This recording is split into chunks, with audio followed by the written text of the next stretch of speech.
नमस्कार. श्री स्वामी समर्थ. स्वामी भक्ती या माझ्या यूट्यूब चॅनलमध्ये तुमचं खूप खूप स्वागत. तर आज आपण गुरुवारचे मार्गशीर्ष महिन्यातले गुरुवारचे उद्यापन कसे करायचे हे पाहणार आहोत.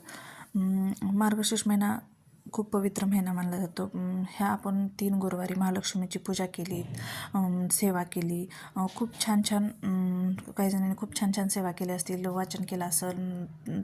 तर आज आपण 4थ्या गुरुवारी उद्यापन कसं करायचं हे पाहणार आहोत. तर काय करायचं, जे नेहमीप्रमाणे सकाळी लवकर उठून आंघोळ करून दार झाडायचं, स्वच्छ करायचं, उंबऱ्याचं पूजन करायचं, हळदीचं लेपन करायचं, रांगोळी काढायची, जिथे आपण पूजा मांडणार ती जागा स्वच्छ करून घ्यायची आणि पूजा मांडायची, कहाणी वाचायची, आरती करायची, गोड नैवेद्य शेवटचा गुरुवार म्हटल्यावर तुम्ही काही पुरणपोळीचं नैवेद्य किंवा तुमची जी इच्छा असेल खीर पुरी काही करून देवीला नैवेद्य दाखवायचा.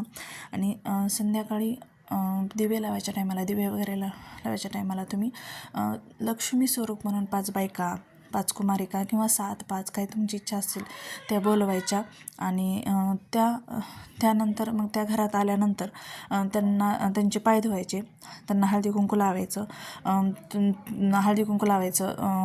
नंतर त्यांची ओटी भरायची. मग त्यामध्ये त्यांना एक पुस्तक, फळ, हळदी कुंकाची डब्बी आणि तुमची इच्छा असेल तर एक दक्षिणा, तुमच्या यथाशक्ती जे तुम्हाला दक्षिणा करायचं आहे तो दक्षिणा द्यायचा आहे तो त्यांना तुम्ही दक्षिणा द्यायचा आणि त्यांना नमस्कार करायचा. कारण ते आपल्या घरात महालक्ष्मी स्वरूप आलेले असतात, त्यामुळे त्यांना नमस्कार करायचा. आणि तुम्ही त्यांना जर तुमची इच्छा असेल तर तुम्ही त्यांना जेवायलाही करू शकता, किंवा प्रत्येकांना उपवास असतं आणि प्रत्येकांचे गुरुवाराचे उपवास असतात, त्यामुळे प्रत्येकाच्या घरी पूजा असते. त्यामुळे तुम्ही दूध करायचं, दुधामध्ये थोडंसं केसर टाकायचं आणि ते त्यांना तुम्ही दूध द्यायचं.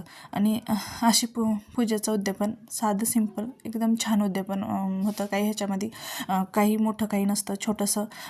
त्यांना काही छान व्यवस्थित त्यांचं दर्शन करायचं, फ्रेश दारात दिवे वगैरे लावायचे. अशा प्रकारे तुम्ही उद्यापन करू शकता. तुम्हाला माहिती आवडली असेल तर माझ्या चॅनलला सबस्क्राईब करा, लाईक करा आणि जास्तीत जास्त शेअर करा. धन्यवाद.